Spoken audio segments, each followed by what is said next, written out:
Рейган – это кондовый консерватор. Reagan was a staunch conservative. So for him, coming from that background, it was easier to make the move towards us and meet us halfway. Someone else might not have been able to do it, and the chance could have been lost. И шанс мог быть упущен.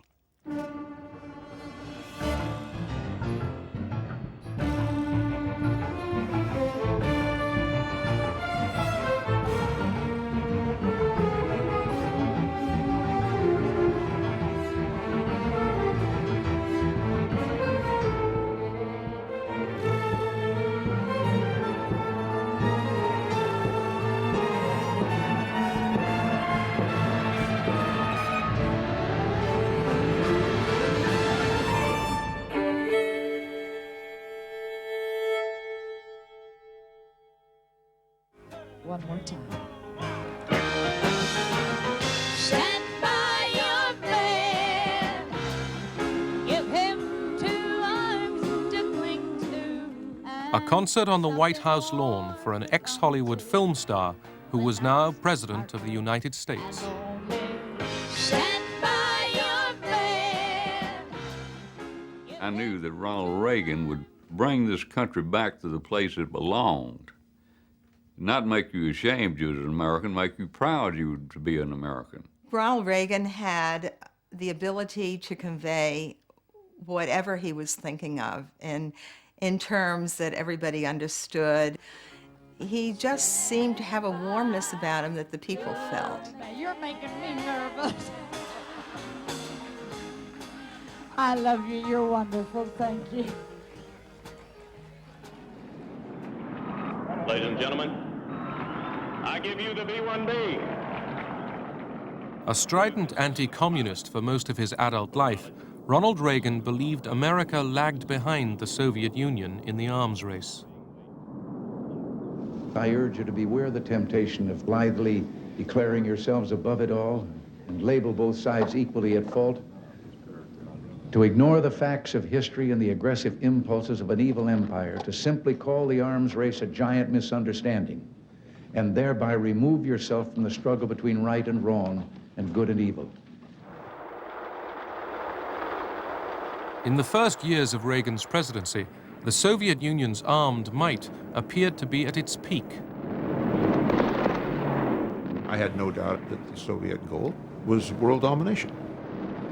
Their military posture, their actions, their foreign policy actions, their aggressive behavior, all of this contributed to that single conclusion.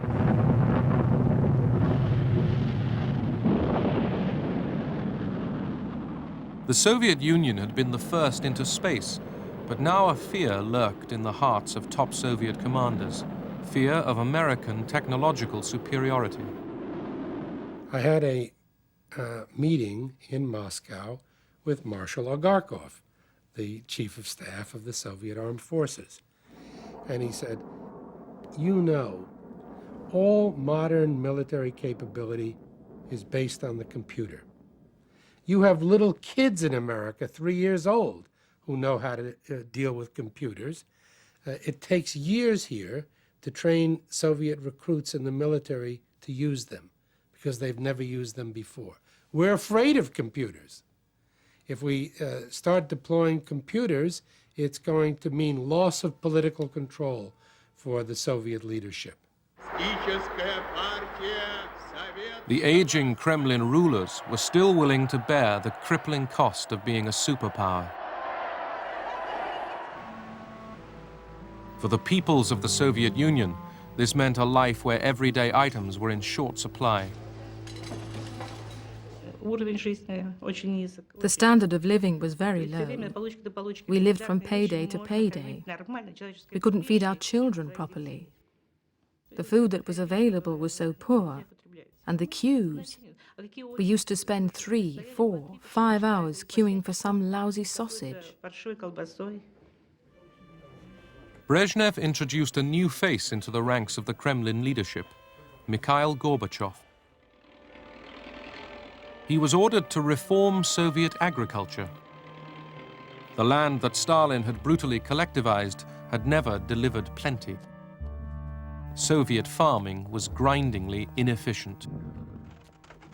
When I became a director of large institute, which was responsible for space launches, the first priority was to supply workforce to collective farms during the harvest, and only then to consider how we can save our next launch program. Система трещала. The system was breaking down. Она не давала возможности реализовать себя. People were rejecting it because it didn't allow them to find satisfaction or to show any initiative in their work. It didn't allow people to speak out freely. Суждений. President Reagan was portrayed by a vocal minority of Americans and many Europeans as a warmonger. Ronnie, you're not dressed up scary for Halloween. Nance, if John F. Kennedy were alive today, he'd be younger than I am. I'm 75 years old, and I've got my finger on the button. I just couldn't think of anything more scary than that. Huh? Trick or treat, fellas.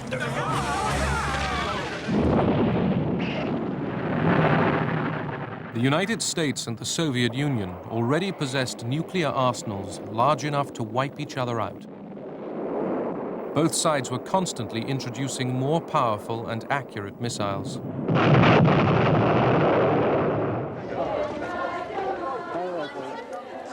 The renewed arms race and Reagan's anti-Soviet rhetoric revived the anti-nuclear movement in Western Europe.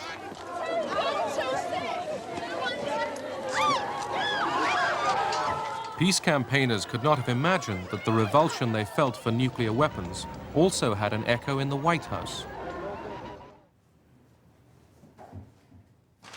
The president viewed the concept of deterrence between us and the Soviet Union as no different than holding a cocked gun at each other's heads.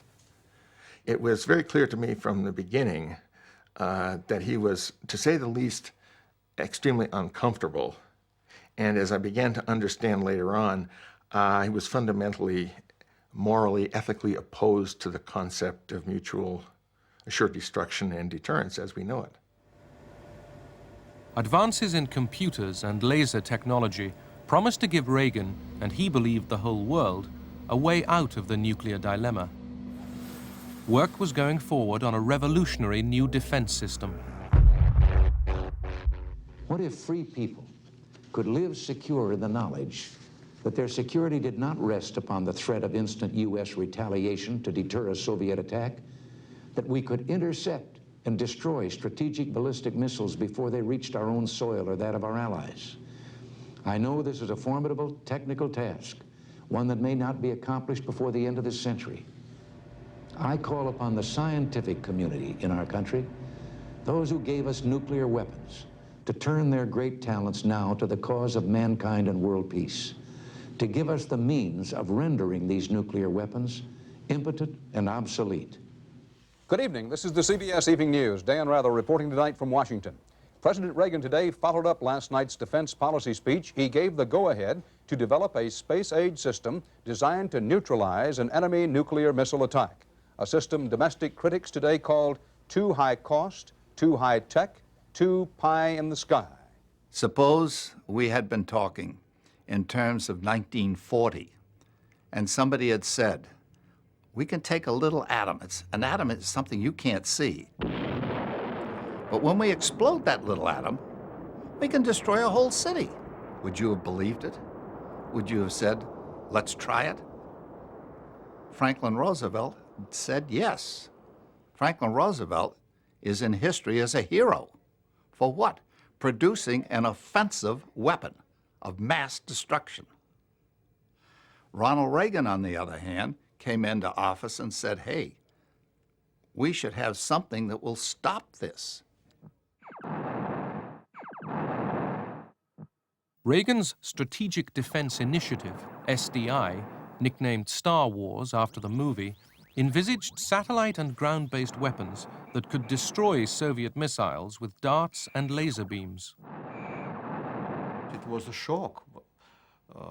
It's like all our hopes for beginning of the understanding how dangerous is this militarization of space just suddenly very evaporated. All the parity and stability created over many years through arms procurement and negotiations were disrupted. It meant that we too would need to spend huge amounts of money. It would begin a new phase in the arms race.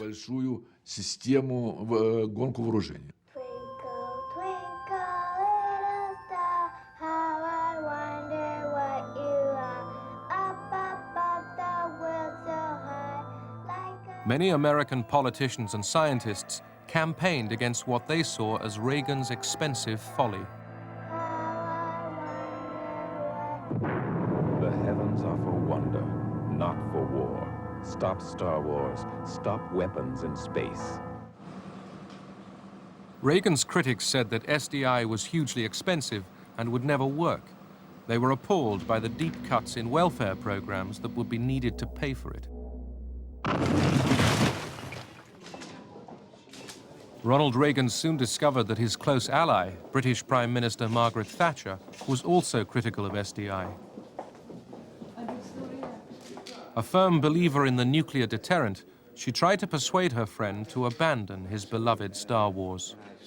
Staff around the table afterwards said that Reagan had really gotten handbagged that day, and he called me to the Oval Office the next morning and he said, Bud, Margaret and we are just not getting along on this SDI issue. I wish you'd go to London and see if you can't at least lower the level of criticism publicly. We're going to have a tough time getting appropriations if this keeps up.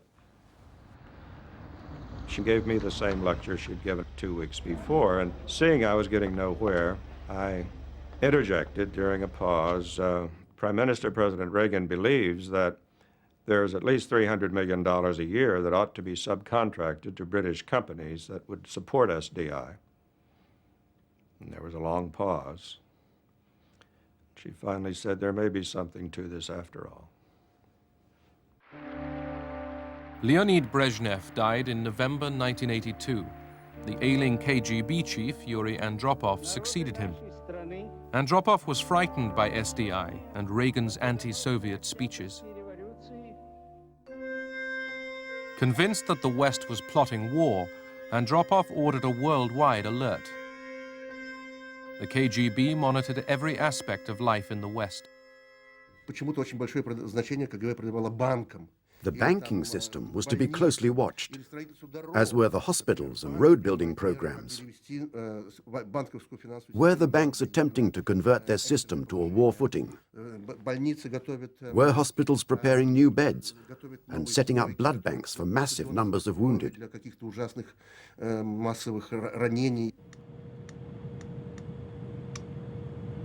The Americans stepped up spy flights in sensitive areas along the Soviet Union's long borders.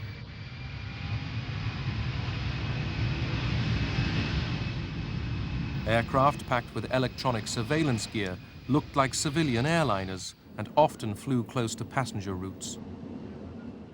In this period, 81, 82, and especially 83, how did it feel on the front line? Well, we were flying more often as there were more spy planes provoking us.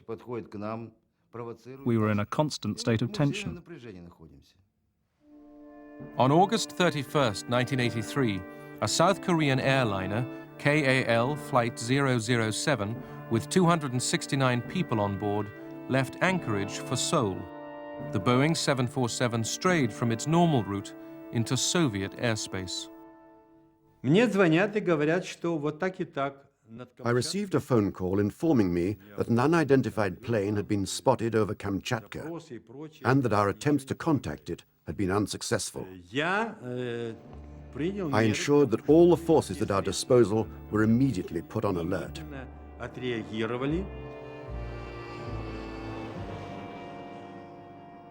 I said, take all measures so that it is either forced to land on Sakhalin or, if it will not cooperate, shoot it down.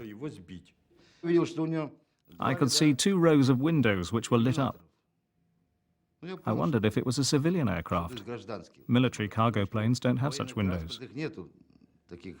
I wondered what kind of plane it was, but I had no time to think. I had a job to do. I started to signal to him in international code. I informed him that he'd violated our airspace. He did not respond. Despite the signals from our planes, including warning shots with tracers, the pilot failed to react, simply continuing on his course. My orders were to destroy the intruder. I fulfilled my mission. The Korean airliner came down off Sakhalin Island, killing everyone on board.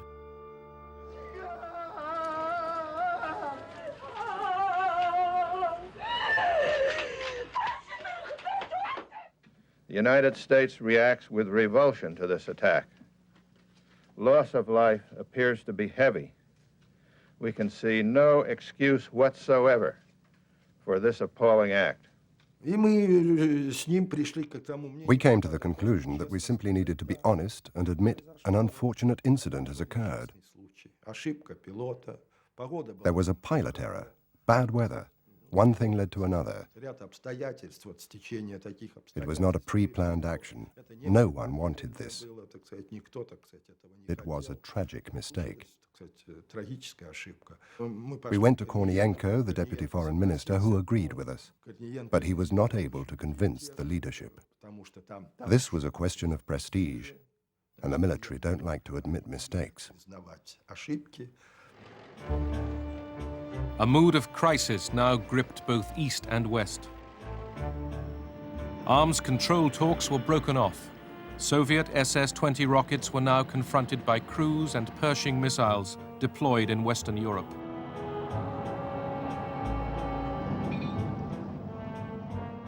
The Soviet leadership believed a nuclear attack by the West was imminent. A British agent inside the KGB sent warnings to London. When I told the British, they simply couldn't believe that the Soviet leadership was so stupid and narrow-minded as to believe in something so impossible. I said to them, "Okay, I'll get you the documents." I think only a tiny handful of people knew the full details of how fearful they were, and we knew them, as is now public knowledge, through some extremely well-placed agents who were able to pass on the information that the Russians actually feared that the West was preparing for aggressive nuclear war against the Soviet Union. Allied and domestic concern rose. Good evening. Please be seated. Reagan tried to reassure Andropov. Just suppose with me for a moment that an Ivan and an Anya could find themselves, say, in a waiting room or sharing a shelter from the rain or a storm with a Jim and Sally. And there was no language barrier to keep them from getting acquainted. Would they then debate the differences between their respective governments? Or would they find themselves comparing notes about their children and what each other did for a living? Ronald Reagan, encouraged by his wife Nancy, consulted Suzanne Massey, a popular writer on Russia, to help him understand his Cold War adversary. President Reagan was, of course, a people person. He loved people, and he had great instinct for people. I had been told by these fellows at the White House that, of course, if I were ever writing anything for the president, it had to be double-spaced 1.5 pages. Well, what can you get from that?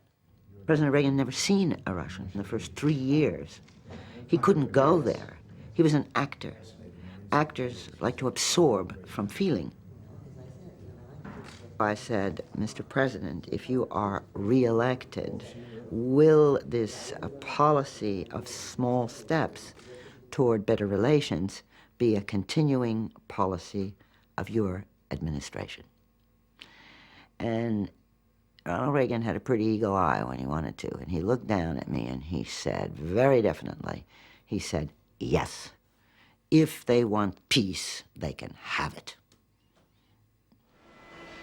But to whom in the Kremlin could Reagan talk peace?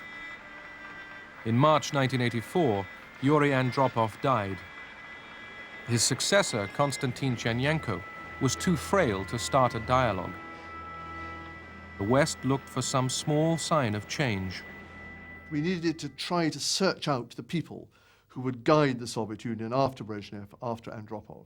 And looking around, there were about 2 or 3 possible people in terms of age and seniority. We dispatched invitations to all 3.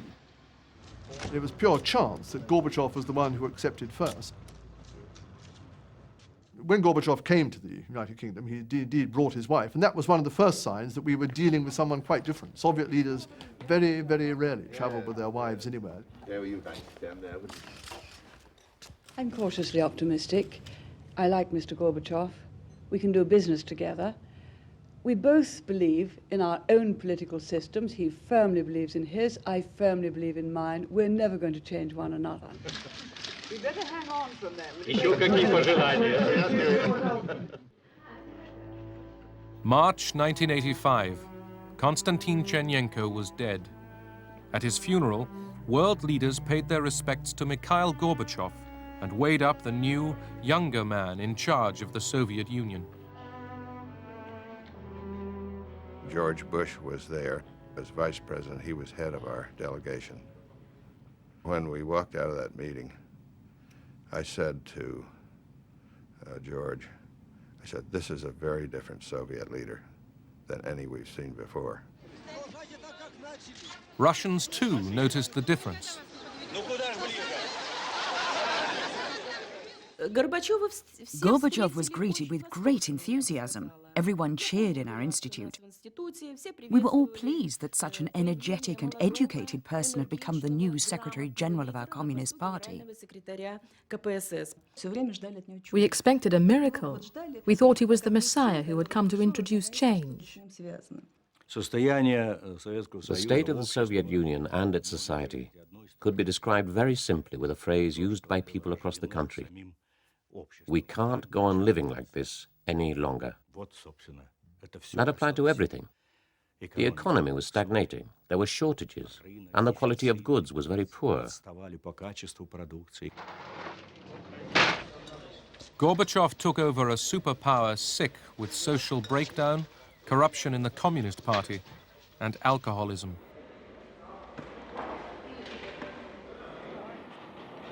To tackle these ills and to revive a decrepit economy, Gorbachev called for reconstruction, or perestroika, and a new spirit of honesty, glasnost.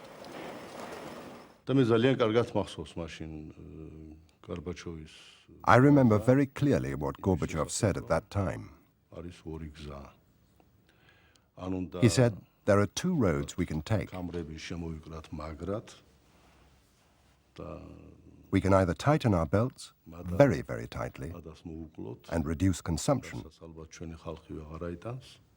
which the people will no longer tolerate. Or we can try to diffuse international tension and overcome the disagreement between East and West, and so free up the gigantic sums that are spent on armaments in the Soviet Union.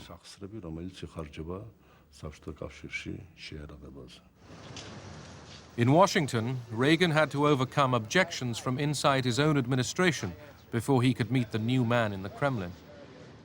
I truly believe that Ronald Reagan would have had the foreign policy battle of his life, if not the broadly political battle of his life, starting within his own party and across this country, if he had tried to reach out to Gorbachev without a seconder for his point of view. But you want to, but you need to get away. It took Margaret Thatcher to talk first with the Gorbachev and then to publicly say, this is a man we can deal with. Geneva, Switzerland, November 1985. The stage was set for the first superpower summit in 6 years. Reagan, too, was keen to find out whether he could do business with Gorbachev.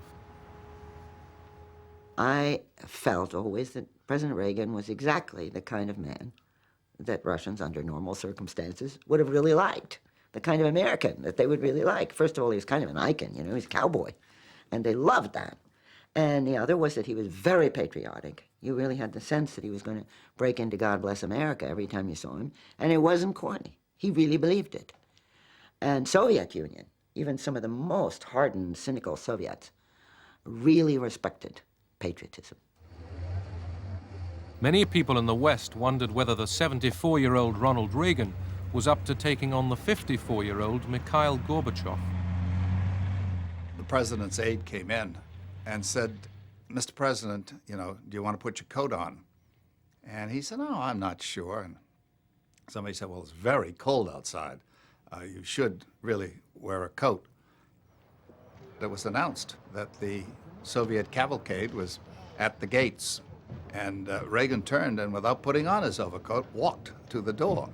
And there was much speculation as to whether this tired old man, President of the United States, could keep up with this wily, energetic, young, vigorous communist. And to the amazement of the world, the old man goes down the steps, lickety-split, meets and greets the Soviet leader, who comes out all bundled up in an overcoat, hat, muffler, looking as though he were in Iceland rather than Geneva. The summit agenda, human rights, Afghanistan, and arms control, was daunting, but the body language was encouraging. The two leaders immediately held a private meeting. It was scheduled for 10 minutes.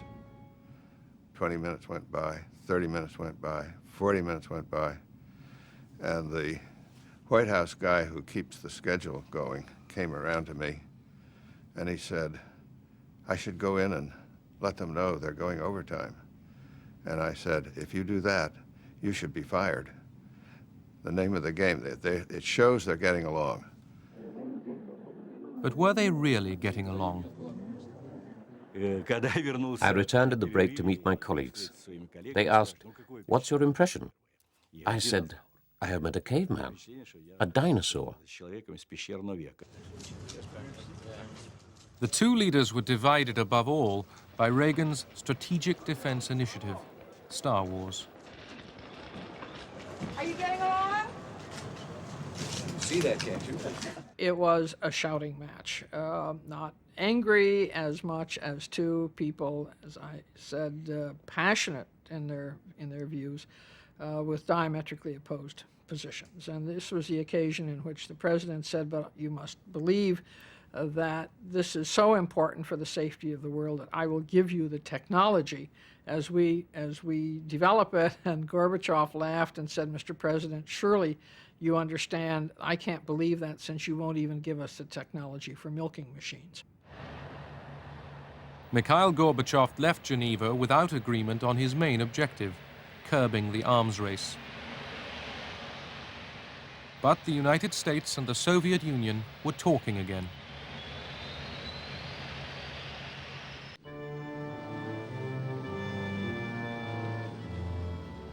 One year into the Gorbachev era, and the Cold War continued. The Geneva call for a second summit was repeatedly postponed. Fears of nuclear war remained, and even increased. During that period, we had a lot of ideological training. We were constantly told about Reagan's speeches, so we called the US imperialists the evil empire. We started going out to sea twice as often. We kept a huge number of submarines in the sea all the time, as close as possible to the US and British coasts. And the more submarines we sent out to sea, the more you sent out. This dangerous concentration and proximity of nuclear submarines could lead to unpredictable consequences. A nuclear disaster did occur, but not between the two superpowers. In April 1986, an explosion ripped apart number 4 reactor at the Chernobyl nuclear power plant in Ukraine, north of Kiev.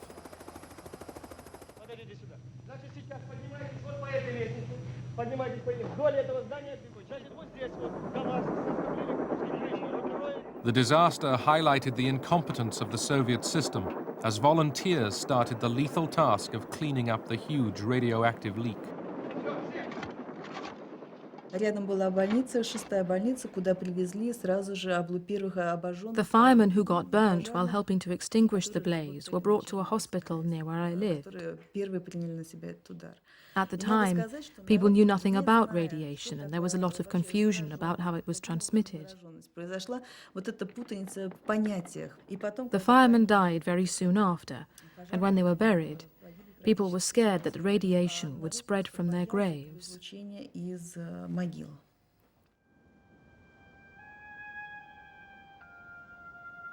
Chernobyl, its surroundings, and large areas of Ukraine and Belarusia were heavily contaminated and emptied of their population. Gorbachev knew even before that catastrophe about the danger of nuclear weapons. That explosion showed that even without war and without nuclear missiles, nuclear power could destroy humankind. Reykjavik, Iceland, the second Reagan-Gorbachev summit. Gorbachev now decided to re-examine Reagan's first ever arms control proposal, known as the zero option. Reagan had offered not to deploy cruise and Pershing missiles in Europe if the Soviets withdrew their SS-20 rockets. Brezhnev had turned Reagan down flat. The new American missiles had been stationed in Europe. Now Gorbachev wanted to cut a deal. He understood that perestroika and the internal changes were starting to slow down, that he had little time on his hands. He had to decide. Either he could free up resources from the arms race, or he'd be forced to look for them elsewhere. I was with him when he decided to confront Reagan with the question, did he or didn't he want an agreement? Did he or didn't he want disarmament? Ronald Reagan did want disarmament, but would he give up his Strategic Defense Initiative, SDI? I said, okay, let's not even leave 100 missiles. Let's abolish them completely and go for the zero option. This came as a shock. Everyone was surprised. Reagan hit the table and said, well, why didn't you say so in the first place? That's exactly what I want to do. And if you want to do away with all weapons, I'll agree to do away with all weapons. All weapons, of course we'll do away with all weapons. Good. That's great. Now we have an agreement, yes. But you must confine SDI to the laboratory. No, I won't, said Reagan. No way. SDI continues. I told you that. I am never going to give up SDI. I think that my principal position was and remains the same. The nuclear arms race should never be taken into space. It was difficult enough to limit the nuclear arms race on Earth. Gorbachev pressed and pressed, and at one moment, President Reagan, who was very clear in his mind about this, wrote a little note and pushed it over at me. It said, George, am I right? I read this note. I said, absolutely, and passed it back. The chance to make the most momentous agreement since the Cold War began, the elimination by the United States and the Soviet Union of all but 100 nuclear weapons each, was lost. I have never felt so sad for a person in my life as I did for Ronald Reagan. He had been at it for 2 days. He had come, as he said to me, raising his fingers, Don, we were that close to an agreement, and he wouldn't give in. But what did the Soviets think? At first glance, I would say that Reykjavik almost failed because we were unable to sign an agreement. But later, as we went to our press conference, Gorbachev and I spoke in the car, and we agreed that it was not a failure. And it was at that press conference that Gorbachev uttered a phrase which became famous. that it had been an intellectual breakthrough in relations between the United States and the Soviet Union. Ronald Reagan's friend, Margaret Thatcher, was deeply concerned. We were frankly caught quite badly by surprise when we learned that discussions were encompassing the concept of abolishing nuclear weapons altogether. That would, of course, laid waste the doctrine of nuclear deterrence, and we would have been left without the very center of our strategy. Luckily, from our point of view, the Reykjavik agreement never came to anything because the Russians pushed their luck too far. Moscow. Another foreign aircraft breaches Soviet airspace. Passers-by watched amazed as a Cessna light aircraft landed in Red Square. Its pilot was a young West German, Matthias Rust. Rust himself was treated extremely humanely. Imagine if something like this had happened before Gorbachev's time. There would have been no dialogue. He would have simply been lined up against the wall and shot the next day. Gorbachev set Rust free, but used the incursion as an excuse to dismiss several members of the Soviet High Command. Media, the fax machine, the computer, were opening up the USSR. Gorbachev and the Politburo watched satellite TV in their offices. After Olympic boycotts, the 1986 Goodwill Games were seen live both sides of the Iron Curtain.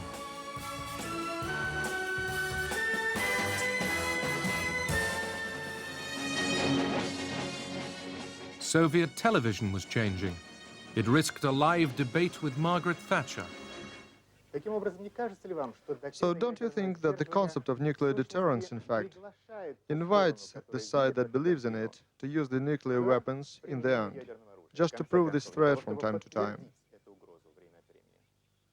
Isn't a policy of conventional weapons, with the terrible bombs raining down, with the missiles, with the aircraft, with the submarines, with the torpedoes, with the tanks, with chemical weapons, isn't that based on the possibility of threat?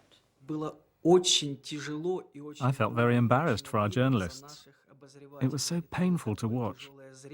At first, I was a little hurt. Then I was roaring with laughter. It was on this occasion that she made so many fans. And we're saying to anyone who dares to attack us, do not do it. You couldn't win. The result will be devastating. I think you're saying the same. I have to say that Margaret Thatcher was one of the politicians with whom it was very important to maintain a dialogue, because she was a very strong personality and a strong politician.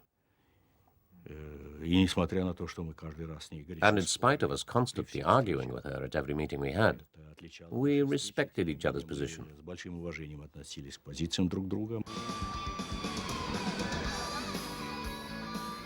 Gorbachev's policy of glasnost brought pop culture out into the open.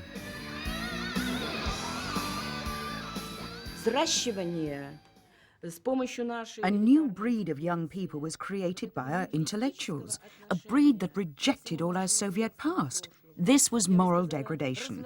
Our youth was being turned into human robots. The Soviet people were being plunged into wrenching change.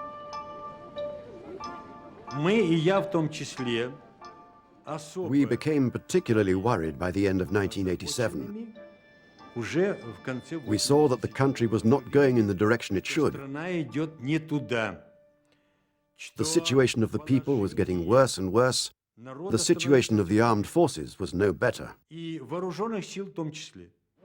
Gorbachev reacted to growing opposition by pressing ahead with plans to reform the Communist Party. И все-таки все то, что мы развернули через реформу, через демократию вот эту, через советы, через трудовые коллективы, через вот эти вещи все, включения, вот это только путь. К этому надо. Там уже вы, власть в натуре будете. The main achievement of Gorbachev's policies was that in the space of a year or two, he made the fear disappear, as if by magic. People had lost their fear of speaking and acting freely. If I hadn't promoted the reforms, if I hadn't tried to let the people breathe freely, if I hadn't tried to open the door to glasnost and democracy, to stir the society, to get it thinking and acting, I would probably still be in my Secretary General's armchair today. I could have stayed there a lot longer, since I'm still quite young.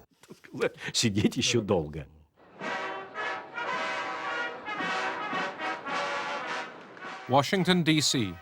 Ronald Reagan still pursued his Star Wars vision. The Kremlin now believed that it would never happen, and therefore should not delay agreement on arms reduction. Gorbachev, in the United States for the first time, had come to sign an historic treaty.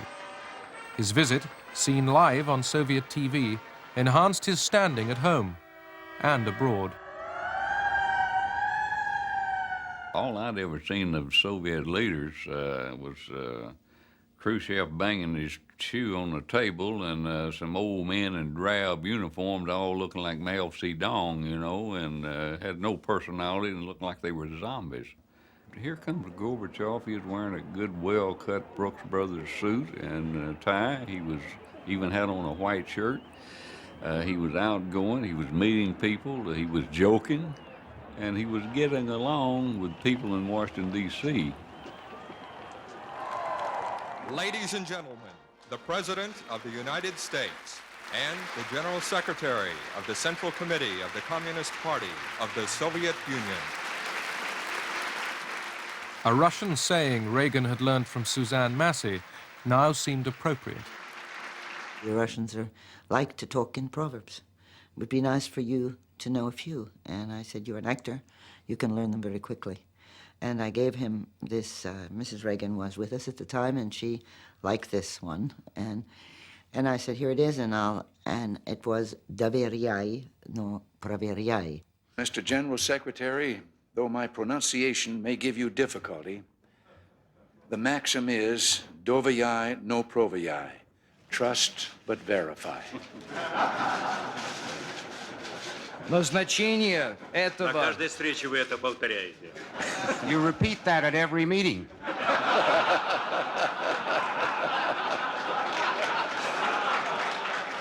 I know of no one else of a leadership stature in the United States in those days who would have moved forward as Reagan did to engage Gorbachev, to engage the Western Alliance, to truly lead the Western Alliance, and to take us through what became, of course, a very constructive, introductory period to the end of the Cold War. Yes. Можем даже обменяться. I think we should change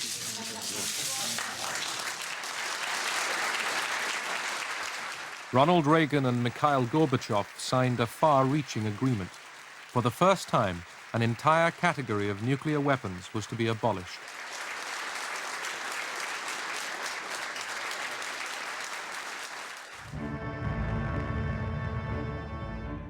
In front of the world's cameras, the Americans destroyed their cruise and Pershing missiles.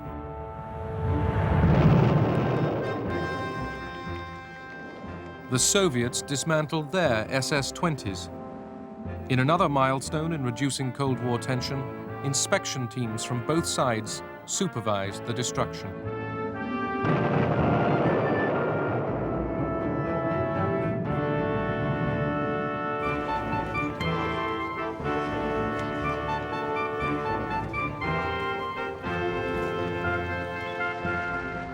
In his last year as president, Ronald Reagan paid his first ever visit to the Kremlin. What Mikhail Gorbachev and the journalists wanted to know was, what did Ronald Reagan think about the Soviet Union now? Well, just fine. You still think you're in an evil empire, Mr. President? No. Он заявил, что He said he wanted to take back his reference to the Soviet Union as the evil empire. He found a good place to announce it, right in the middle of the Kremlin. But nevertheless, he said that he was doing it not because he was wrong when he initially said it, but because by 1988, the Soviet Union had come a long way under the leadership of Mikhail Gorbachev.